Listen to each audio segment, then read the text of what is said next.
Sublime gracia del Señor. Romanos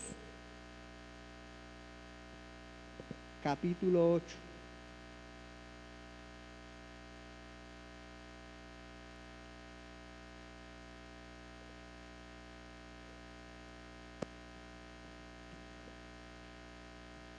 Si ya lo tienen, pueden decir amén.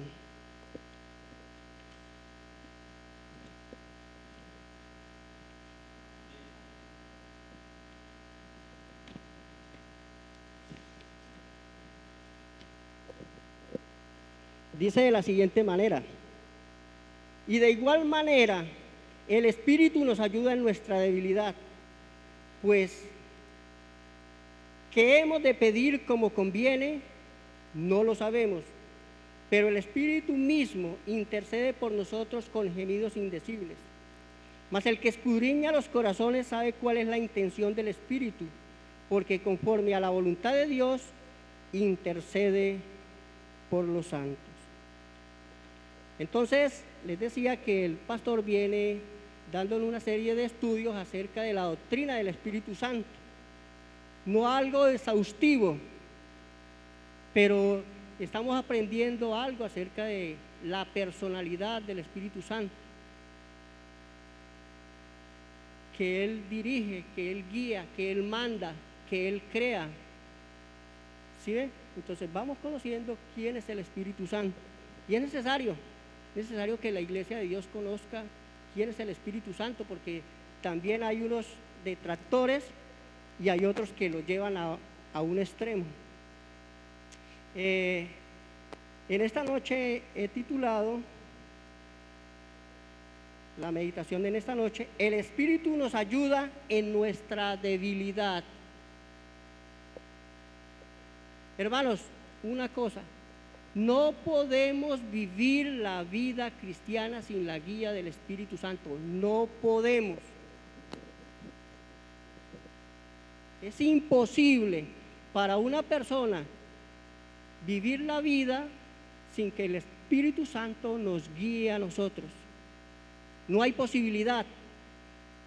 Por eso el Señor dice: les conviene que yo me vaya, para que el Espíritu Santo venga. Entonces, si es la cuestión, hermano, ¿qué es lo que hace el Espíritu Santo? Él aplica la palabra a nuestra vida. No solamente aplica la palabra a nuestra vida, Él nos regenera, nos da vida. El Espíritu Santo nos da vida. ¿Sí ven? Entonces vamos a mirar unos punticos acerca de la obra del Espíritu Santo en nuestra debilidad. Porque pareciera ser que estamos viviendo la vida cristiana muy alegre, y no lo estamos viviendo a la altura de lo que Dios demanda. El Señor es el Rey y Él nos ha conquistado, y Él nos dice a nosotros cómo en su reino debemos vivir. No somos nosotros los que ponemos las reglas, Él es el que dice cómo nosotros debemos vivir en su reino. Y pareciera ser que nosotros tomamos la delantera y queremos nosotros imponer nuestras reglas. Y por eso a veces oro, a veces vengo a culto. Si tengo alguna cosa más importante, que el culto espere, que Dios espere, y yo hago lo más importante, porque yo pienso que lo mío es lo más importante, y estamos equivocados. Mateo capítulo 6 versículo 33 nos dice que debemos hacer algo nosotros, y es buscarle primeramente a Él, su reino y su justicia. Él no nos dice a nosotros por ninguna parte que nosotros debemos buscar de primero nuestros asuntos, que nos enfoquemos en nosotros. No, Él nos dice que primero debe ser Él. ¿Por qué? Porque Éxodo capítulo 20, Él nos dice que no debemos tener dioses ajenos delante de Él. Entonces, si nosotros nos enfocamos en otra cosa, estamos ¿qué? Desplazando a Dios, quitándolo del trono y poniéndolo nosotros en su lugar. Y estamos torciendo las cosas. Alguien escribió, hermano, la verdadera conversión le sigue a una vida santa, porque esta es la vida de Dios en el alma. Preste atención, si esta vida santa no sigue a la salvación que profesamos tener, no es la salvación de Dios, pues Cristo vino para salvar a su pueblo de sus pecados y no a salvarlos en sus pecados. ¿Qué quiere decir? Que Dios viene ¿a qué? A librarnos a nosotros de los pecados, pero no para que nosotros sigamos viviendo en el pecado, sigamos revolcándonos en el pecado. No, es todo lo contrario. Sean santos porque nuestro Dios es santo. Sean santos porque nuestro Dios es santo. Entonces, pensemos en nuestro grupo, en este grupo. Pensemos que toda la iglesia fuéramos este grupo que está aquí. No podemos nosotros, que nos decimos ser hijos de Dios, andar entre nosotros como si fuésemos enemigos. Porque ¿cómo mora el Espíritu Santo en medio de nosotros? Si somos nosotros enemigos unos de otros, cuando debería ser todo lo contrario. ¿No somos una familia? Claro que sí, la familia de Dios, hermanos. Escuchen. Cualquiera de los que está aquí que tenga familiares que sean inconversos, que no se han arrepentido, cuando partan a la eternidad, no van al cielo. ¿A dónde van? Al infierno, ¿sí o no? Pero el creyente va al cielo y allá no va a ver a su familia. Lo que va a ver el hermano Nemesio es al hermano Javier. Pero si él dice que no se la lleva bien conmigo, ¿cómo puede estar en un lugar donde vamos a estar en comunidad por toda la eternidad, alabando y adorando a nuestro Dios? Es imposible. Entonces, nuestra vida cristiana sin la guía del Espíritu Santo es imposible, hermano. Es imposible. Porque nosotros pensamos que el Espíritu Santo es una arma que Dios me dio para yo luchar la vida cristiana. ¿Será que es así? ¿Que el Espíritu Santo es una arma que Dios me dio para que yo viva la vida cristiana? No, hermanos. El Espíritu Santo nos toma a nosotros, nos guía a nosotros para que nosotros ahora sí podamos vivir la vida cristiana. Yo la ilustración que tengo es, ¿quién de los que está aquí ha montado bicicleta? O tiene una cicla, ha andado cicla, o la moto, el hermano tiene su moto. Pensamos, la moto es ¿quién? Cheo. Pero el que va encima manejando la moto, y esto lo digo con reverencia, es el Espíritu Santo. Y el Espíritu Santo lo va a guiar para donde Él quiere. La moto no lo va a llevar para donde Él quiere, ¿sí o no? No, la moto no nos dice a nosotros por este lado. No, es el Espíritu Santo que nos guía por donde debemos nosotros caminar.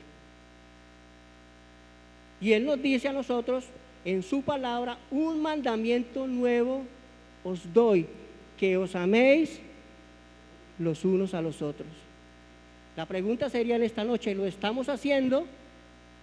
¿Estamos siendo guiados, viviendo de esa manera a la luz de lo que Dios nos enseña en su palabra? Entonces, debemos hacernos las preguntas. Mira, hermano, los últimos estudios que se han tenido aquí tienen que ver con una sola cosa: si somos o no somos realmente creyentes, si pertenecemos o no pertenecemos al pueblo de Dios. Esas son las predicaciones últimas que se han tenido. Es confrontándonos a nosotros a la luz de la palabra si realmente le pertenezco a Cristo. Dice 2 Corintios 13:5 que nos debemos examinar a nosotros mismos si estamos en la fe. No me va a examinar la hermana Carly, el que me va a examinar es Dios a través de su palabra. No que ella no me pueda decir, hermano, mire, lo que está haciendo la palabra de Dios dice que no, que está mal así como está viviendo. No, ella lo puede hacer. No es que a través de la palabra le da autoridad. Nosotros no tenemos ninguna autoridad. La autoridad nos la da la palabra de Dios. Yo no tengo ninguna autoridad para decirles nada, pero Dios a través de su palabra sí nos dice, sí nos manda, sí nos exhorta a que cambiemos el rumbo de nuestra vida. Entonces, no se puede vivir la vida cristiana sin la ayuda del Espíritu Santo. Ese es el primer puntico. El Espíritu Santo me ha libertado de la ley del pecado. Entonces, ¿qué hace el Espíritu Santo? Nos liberta a nosotros de una ley que es superior a nosotros, que es el pecado, porque el pecado antes nos gobernaba. ¿Y qué hace el Espíritu Santo? Nos liberta de esa ley y nos aplica una ley más grande, que es la ley del Evangelio, la ley de vida. Eso es lo que dice Romanos 8:2. Vamos un momentico allá. No pierdan Romanos, que vamos a estar ahí en esa.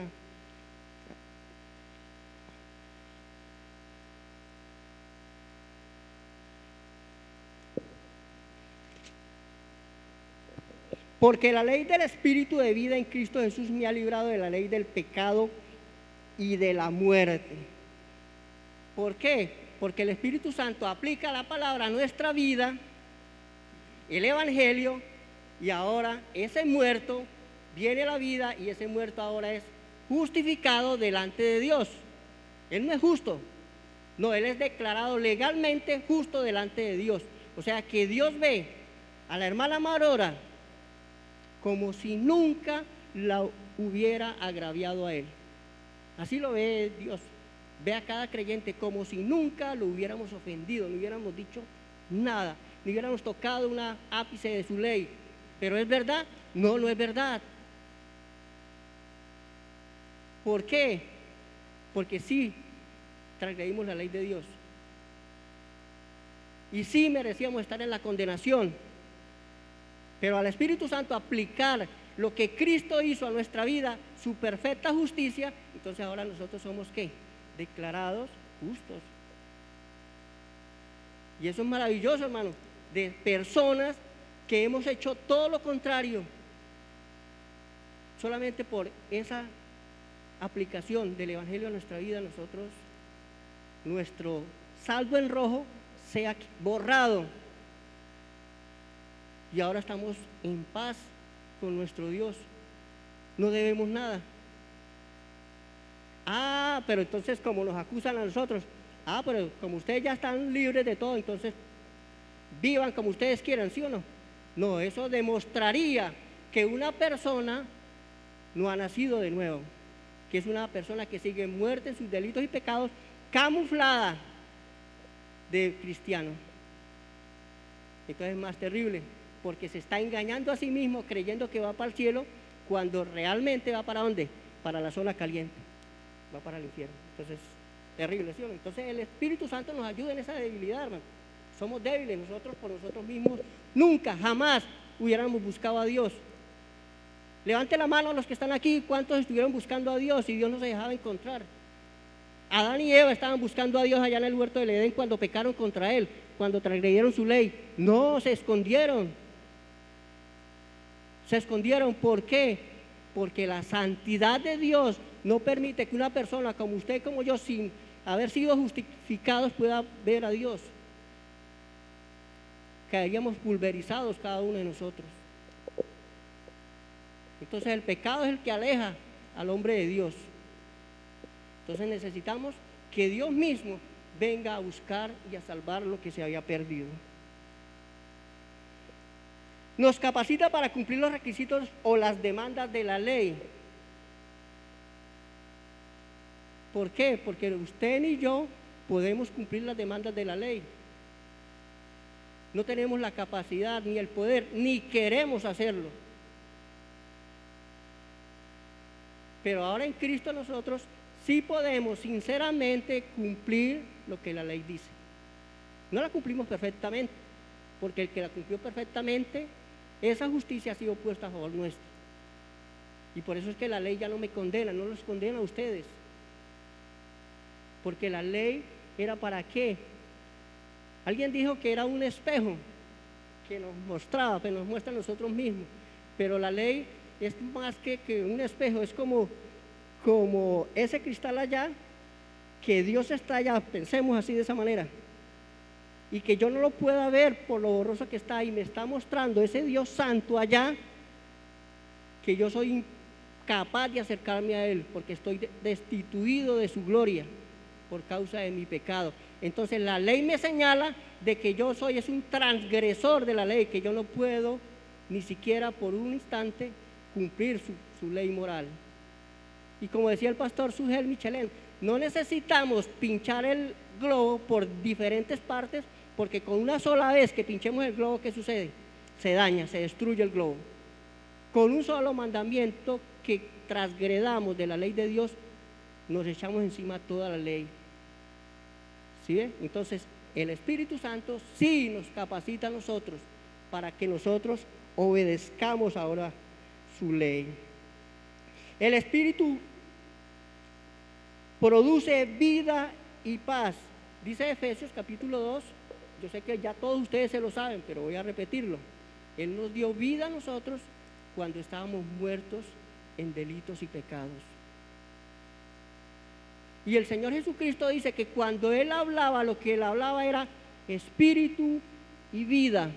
Las palabras que yo les hablo son espíritu y son vida. Eso es lo que dice nuestro Dios. Entonces el Espíritu Santo produce eso en nosotros. Entonces preguntémonos nosotros, ¿será que sí podemos vivir sin la guía del Espíritu Santo? No, no podemos. Porque ¿qué fue lo que le dijo el Señor a Nicodemo?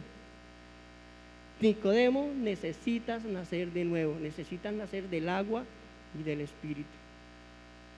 Estás muerto, tú eres solamente carne, carne con conocimiento, porque sí conocía la ley, pero la ley no lo podía salvar, la ley lo condenaba.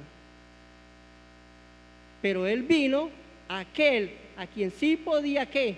Salvarlo, Cristo. Eso es lo que hace la ley, llevarnos de la mano, guiarnos a Cristo. Eso sí hace la ley. ¿Sigue la cuestión, hermanos? No sé hasta qué hora es, hermano. Yo ahorita estoy empezando, yo soy como un poquito, me perdonan si me paso de... Vayamos un momentico a Efesios capítulo 2, versículo 5.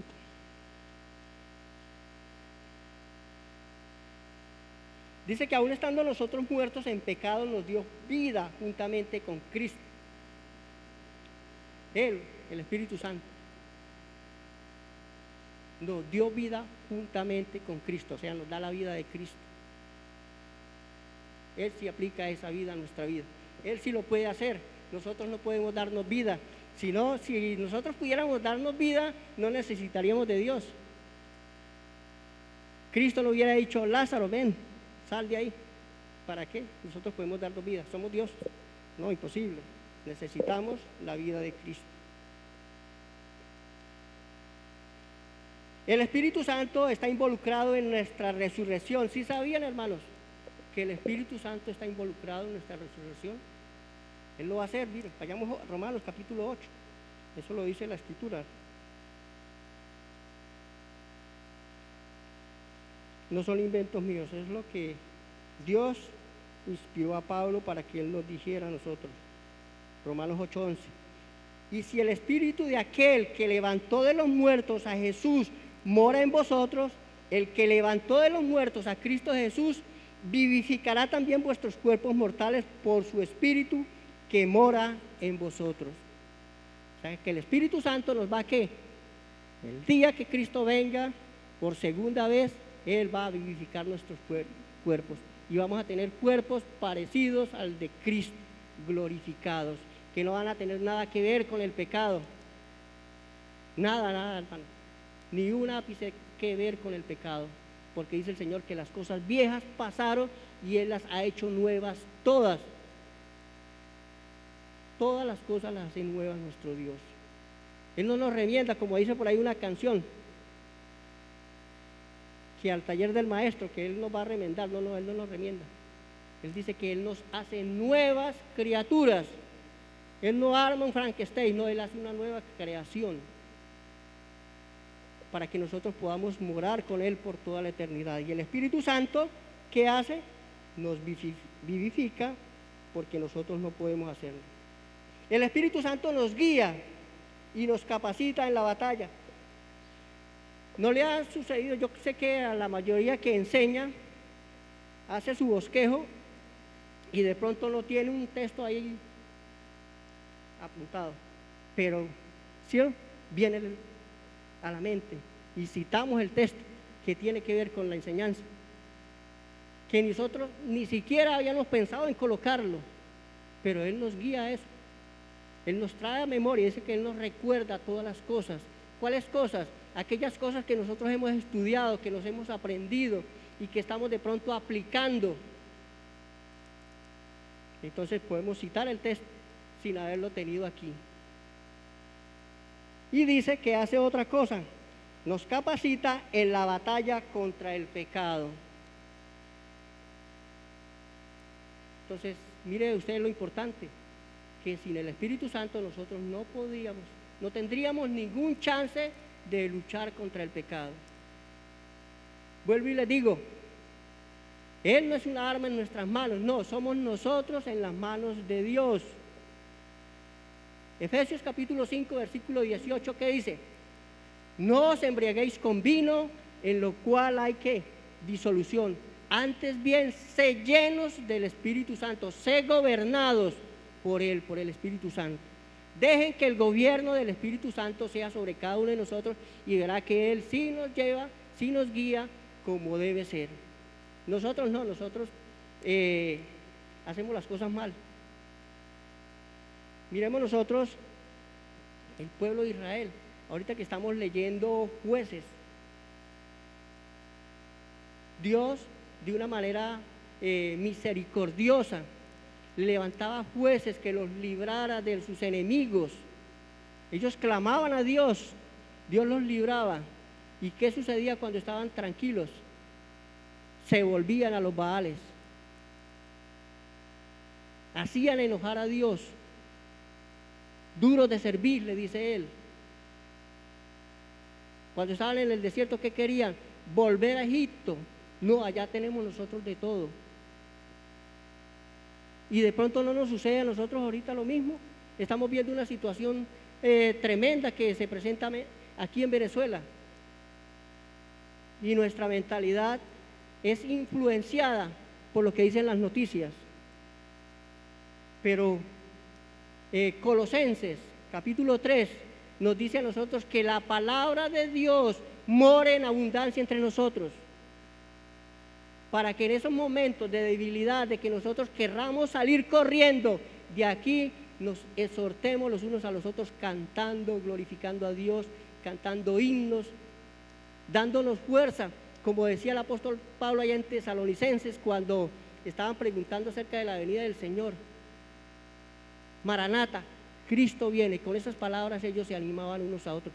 Saber que estas leves tribulaciones momentáneas son pasajeras, que no va a ser por toda la eternidad esto, que esto es lo más cerca del infierno que podemos nosotros o que puede el mundo disfrutar, no nosotros, porque nosotros íbamos a disfrutar de un verdadero cielo, pero el mundo, su paraíso lo tiene aquí. Dice Juan que ellos aman las cosas del mundo. ¿Por qué? Porque son de este mundo. Y nosotros debemos tener la mirada ¿dónde? Puestos los ojos en Jesús, el autor y consumador de la fe. Pero pareciera que nosotros, cual Pedro, que el Señor le dice, ven, camina en el agua, y camina a dar un paso y después como que perdemos de vista que nuestro Señor nos está sosteniendo. Creemos que somos nosotros los que hacemos las cosas. Por mi esfuerzo, por mi trabajo, porque estudié, me capacité, si no, no tuviera lo que tengo. ¿Y cuántas personas que se han capacitado, que han estudiado, no tienen nada? Están trabajando de chofer, ¿sí o no? Sí hay personas, muchas personas, que están haciendo eso. ¿Por qué? Porque su mirada es este mundo. Y este mundo es lo que los satisface a ellos. Entonces nosotros no debemos perder nuestra mirada de quién es nuestro Salvador, de qué es lo que Él nos está prometiendo, de qué es lo que nos promete en su palabra. Él nos promete aquí que vamos a estar aquí en este mundo así como está. No. Tierra nueva, cielo nuevo o nuevo cielo y tierra nueva donde mora la justicia. Eso es lo que Él sí nos promete. Entonces el Espíritu Santo nos capacita para que nosotros usemos una armadura que está en Efesios capítulo 6, versículo 10. Nos dice el Señor: fortaleceos en el Señor y en el poder de su fuerza. No en el poder de las fuerzas de Javier ni del hermano Nemesio, no, en el poder de las fuerzas de Dios, vestidos de toda la armadura de Dios para que podáis resistir todos los embates, todas las acechanzas del diablo. ¿Qué es lo que nos manda a colocar primero la armadura? El yelmo de la salvación. ¿Por qué? Porque aquí en nuestra mente es una lucha constante. ¿Y qué es el yelmo de la salvación sino el evangelio de nuestro Señor Jesucristo? Lo que Él ha hecho en favor nuestro, hermano. Que nos pongamos ese casco para que nada nos dé a nosotros y nos tuerza, nos mueva a nosotros desconfiar de las promesas de un Dios que es fiel y verdadero. Si nuestro Dios fuera mutable, nosotros ahí sí deberíamos tener temor. Pero Dios es inmutable. Entonces más confianza debemos tener en Él, porque Él no cambia. Si Él nos dice que nos da vida eterna, ¿será que después va a echar reversa? Va a decir: no, usted me hizo enojar, ya no le doy esa vida. No, no, no. Él nos da vida eterna. Y Él, dice Santiago, que en Él no hay ni esto de variación, ni un ápice de variación, no cambia. Entonces debemos confiar en nuestro Dios. Gálatas 3:15, hermano. Voy como muy lento, pero ahí vamos. Alguien que me lea Gálatas 3:15 mientras yo lo consigo aquí.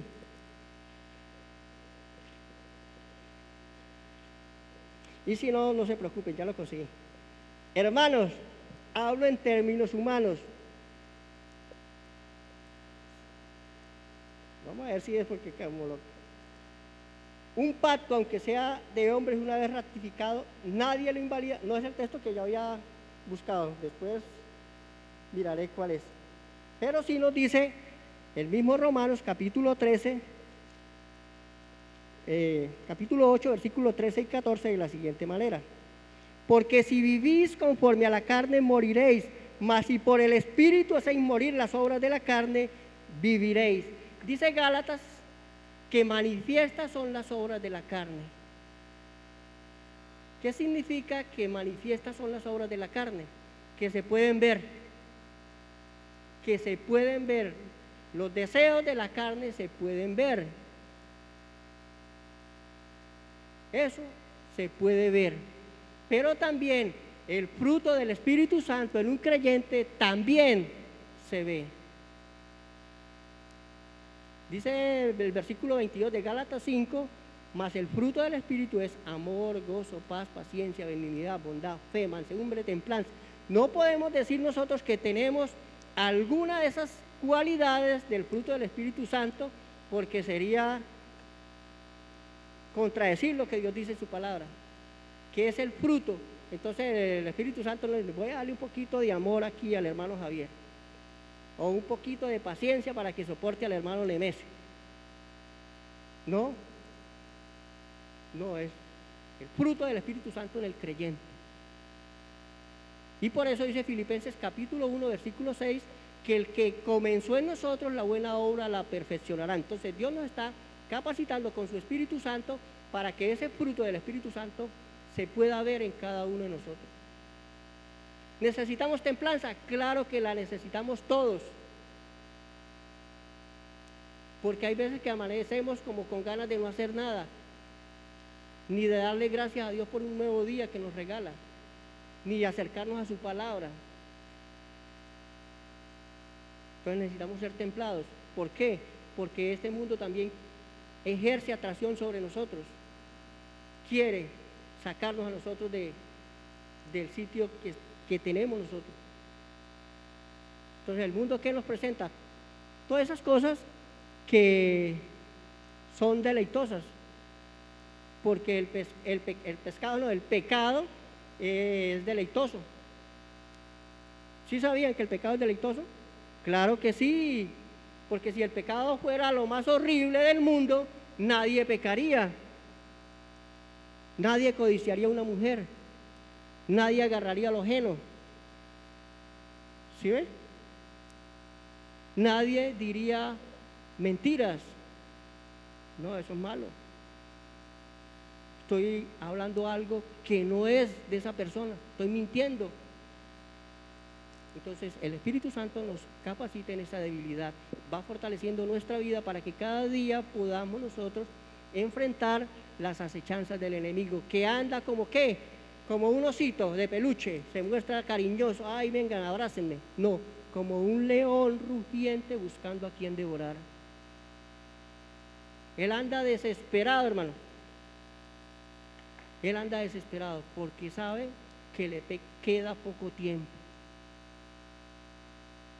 Y vemos nosotros este mundo tal cual como está, cada día más de espaldas a Dios. Vemos nosotros que ahorita se está promocionando y están pasando una película que Barbie, ¿sí o no? Y todo el mundo haciéndole apología a una película que es antivalores. Entonces nos vestimos de rosado, vamos a ver la película porque yo tengo afinidad con esa película y no quiero quedar como la guayabera que usa el hermano Cheo, por fuera. No, yo tengo que estar dentro, comportarme como esa gente para que me vean, ay no, este es de los míos. ¿Sabe que cuando Pedro, en una de sus negaciones, alguien dijo, usted parece de ellos porque usted actúa y habla como ellos? Entonces que nosotros no actuemos y hablemos como el mundo, no, que actuemos como hacía Pedro. Usted es de ellos porque usted actúa como ellos. ¿Sí, hermano? ¿Sí, entonces, sí necesitamos la guía, la dirección del Espíritu Santo, claro que sí. Él es el que hace posible en nosotros que en la alabanza, en la adoración, nosotros expresemos con nuestro corazón esa gratitud a nuestro Dios. Es Él el que lo hace en nosotros, para que nosotros le demos la verdadera adoración a nuestro Dios. Se me perdió la chuleta. Se me cayeron. Ay, Dios mío, mira dónde van. Voy apenas en la mitad de la hoja y mire, tengo por todos los lados. Y me quedan 10 minutos. Ahí ¿sí? No importa, hermanos, tranquilos. Por nada estéis afanosos. El Espíritu Santo testifica a nuestro espíritu que le pertenecemos. El Espíritu Santo testifica a nuestro espíritu que somos hijos de Dios. Y que ahora con el Espíritu Santo nosotros podemos acercarnos y clamar, Padre mío, Abba Padre, Él es mi Padre amado. Hermanos, algunos que sus padres no lo aman, mire, puede clamar por medio del Espíritu Santo, Abba Padre. Ese Padre me ha adoptado y nunca me va a dejar tirado. Ese Padre me ama tanto que no me da todo lo que yo le pida, no, Él me da lo que yo necesito. Eso sí es un Padre. Él sabe qué necesita cada uno de ustedes, qué necesito yo.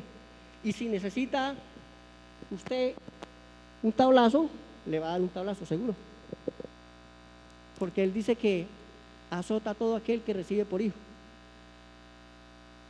O sea, ¿cuál sería el temor de nosotros de que estemos pecando, que nos digamos cristianos y estemos pecando y no veamos la disciplina de Dios? Ahí sí debemos asustarnos,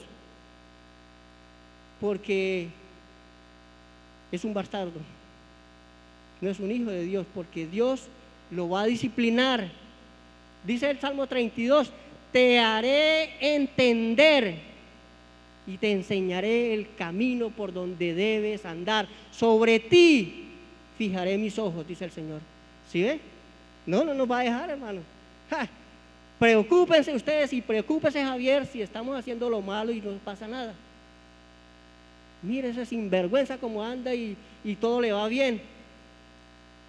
Dice el salmista, cuando yo vi la prosperidad de los ricos, por poco y resbalo.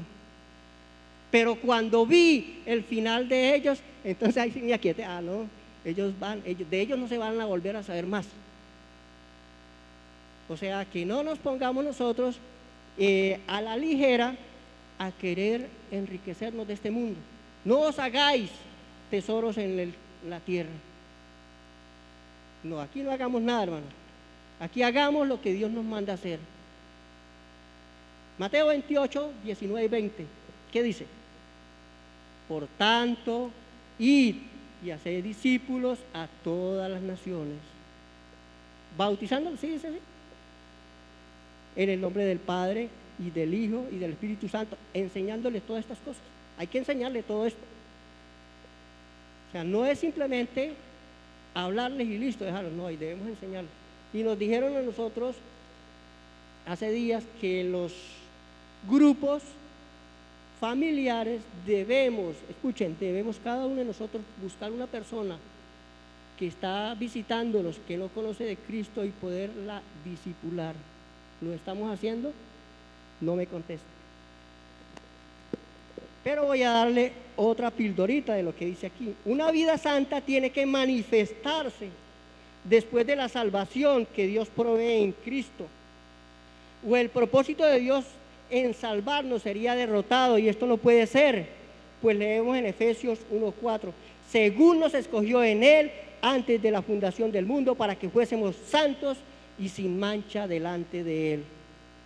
Ese debe ser el estándar del creyente. Santos y sin mancha delante de Él. Entonces sabemos que le pertenecemos a Dios y podemos aclamar Abba Padre. ¿Le perteneces a Dios? ¿Eres hijo? Dios ha hecho una obra en tu vida.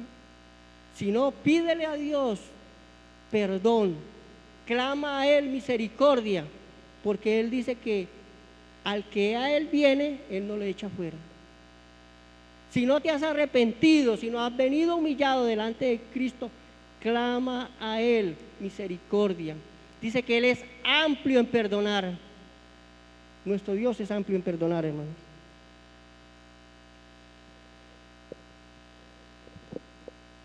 Y el segundo puntico, pero más rápido, pero no menos importante, es que el Espíritu Santo nos ayuda porque no sabemos cómo orar. ¿Cómo así, hermano? Pero yo vengo todos los jueves aquí, los miércoles, y oro. Yo oro en mi casa.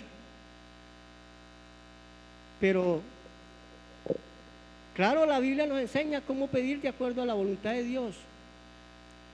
Pero, hermanos, algunas veces o muchas veces pedimos cosas no conforme a la voluntad de Dios, sino conforme a mi propia voluntad.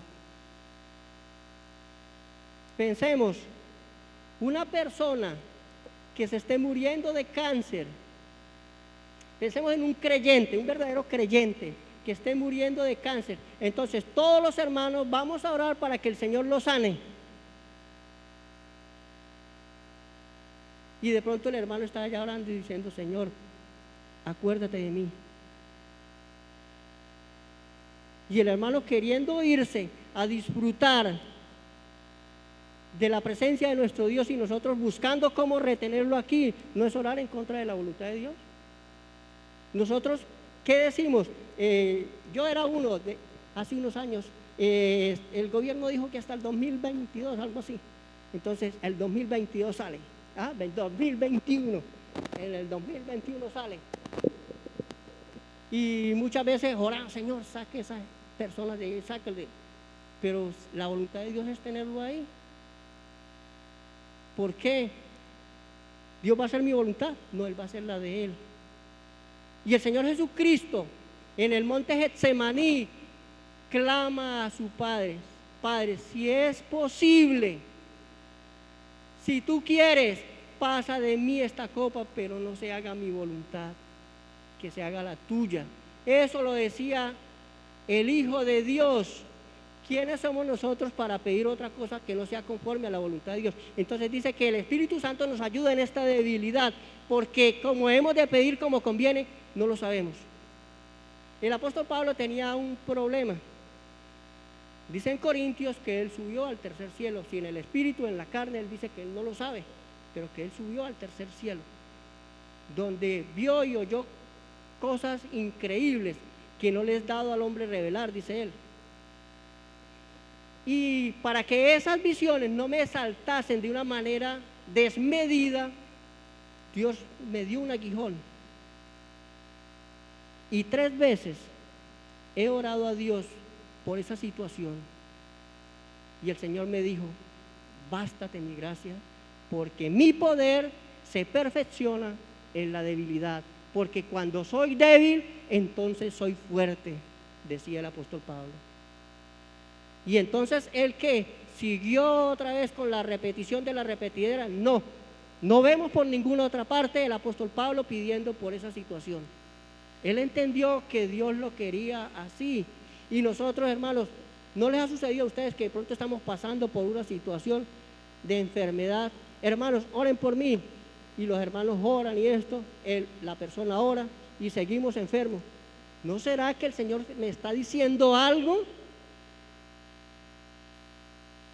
Cambia tu estilo de vida, cambia tu manera de ser. Como le dijo a Ezequías: arregla tu casa. Y cuando Dios le dice a Ezequías: arregla tu casa, ¿sabe qué él hizo? Pidió misericordia. Señor, mire esto y aquello. Y dice que el Señor le concedió 15 años.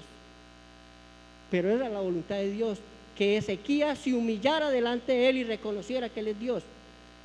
Y que cuando Él quiera apagar la llama de nuestra vida lo hace, no, que Él es Dios. Y nosotros nos enfrascamos en pedir cosas triviales, cosas de este mundo. Pero ¿cuántos de ustedes han pedido que nosotros aquí seamos llenos del conocimiento de la verdad, como dice el apóstol Pablo? Oro a Dios para que con todos los santos seamos plenamente capaces de comprender cuál sea la anchura, la profundidad, la altura, la longitud del amor de Dios que sobrepasa todo entendimiento. Que nosotros comprendamos al menos algo acerca de ese amor, como dice 1 Juan 3:1. Mirad cuán grande amor nos ha dado el Padre para que seamos llamados hijos de Dios. Hermanos, pedimos por cosas tan pequeñas, tan insignificantes aquí, y no nos damos de cuenta de la magnitud del amor de Dios que Él ha derramado en nosotros. Estas cosas tan pequeñas aquí en este mundo, como el apóstol Pedro llama, o Juan, unas leves tribulaciones momentáneas, nosotros mismos las encumbramos como si fueran más grandes que nuestro Dios. Y llevamos 10 años, 20 años y no hemos querido aprender a pedir conforme a la voluntad, porque no venimos a que Dios nos enseñe cuál es su voluntad agradable y perfecta. ¿Cuál es la voluntad de Dios para cada uno de nosotros? La santificación. ¿Cuál es la voluntad de Dios para cada uno de nosotros? Que nos amemos los unos a los otros. Esa es la voluntad de Dios.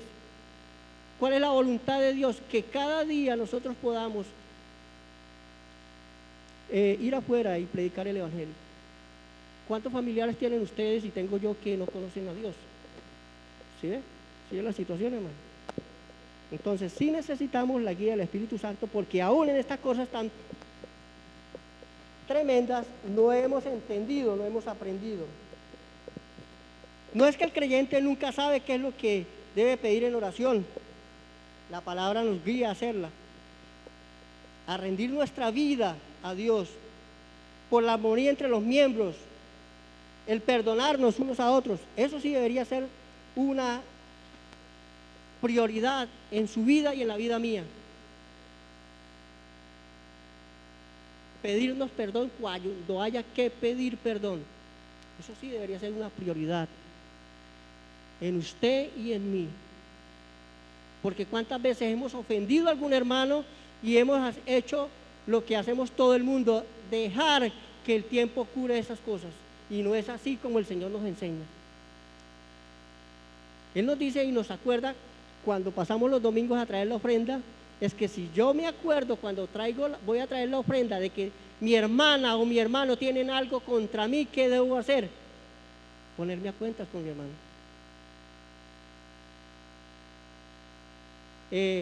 Airaos, pero no pequéis. Pero, ¿qué sigue diciendo?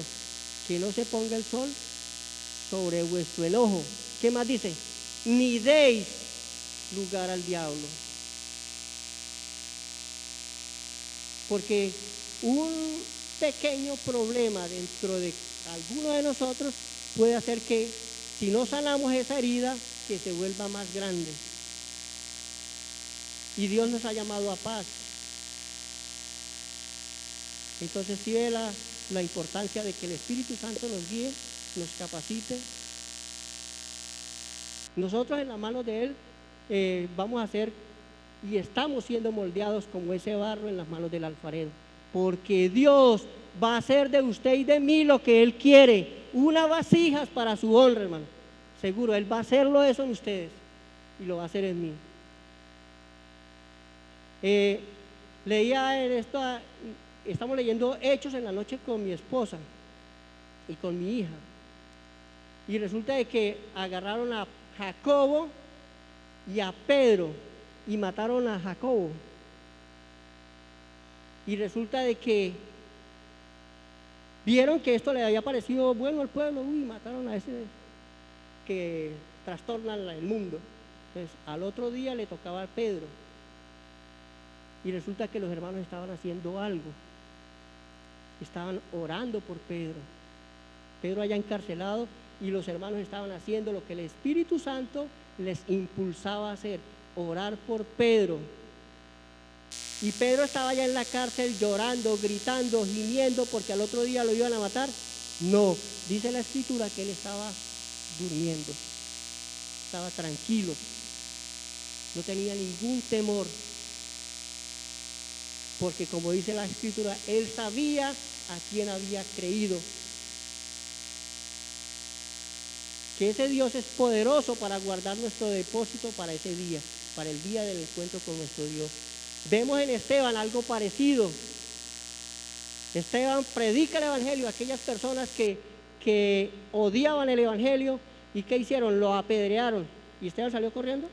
No, él se quedó quieto. Dice: veo los cielos abiertos y la gloria de Dios y al Hijo sentado a la diestra del Padre. Tranquilidad, porque el Espíritu Santo nos capacita en estas debilidades que tenemos usted y que tengo yo. Entonces vamos a orar, vamos a darle gracias a nuestro Dios por su palabra, que nos capacite cada día de tal manera que realmente rindamos nuestra vida a Dios, le sirvamos como lo que somos de Él, esclavos de Jesucristo, como dice Pedro. Como dice Pablo, esclavos de Jesucristo. ¿Por qué esclavos?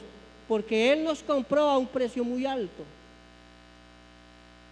Pero, ¿sabe que Él no nos trata como esclavos? Nos trata como hermanos. ¿Sí? Amado Señor y Padre Celestial, yo te alabo y te doy muchas gracias en esta noche. Perdóname, Padre amado, si he dicho algo que sea contrario a lo que dice tu palabra. Yo te pido que lo que tú has hablado a cada uno de nosotros pueda tocar nuestra mente, pero bajar a nuestro corazón, para que podamos practicar y poder conocer cada día a la persona del Espíritu Santo, lo que Él hace en nosotros y a través de nosotros. Te alabo, Padre amado, y te doy muchas gracias, porque entendemos que separados de ti nada podemos hacer. Tú eres la luz del mundo y el que te sigue no andará en tinieblas. Gracias por tu palabra que nos exhorta, que nos consuela, pero que también nos edifica para que cada día nosotros nos parezcamos más a la persona de tu amado Hijo Jesucristo y menos a nosotros mismos. Gracias te doy, bendito Señor. En el nombre y en los méritos de tu Hijo amado Jesucristo. Amén. Sublime gracia del Señor.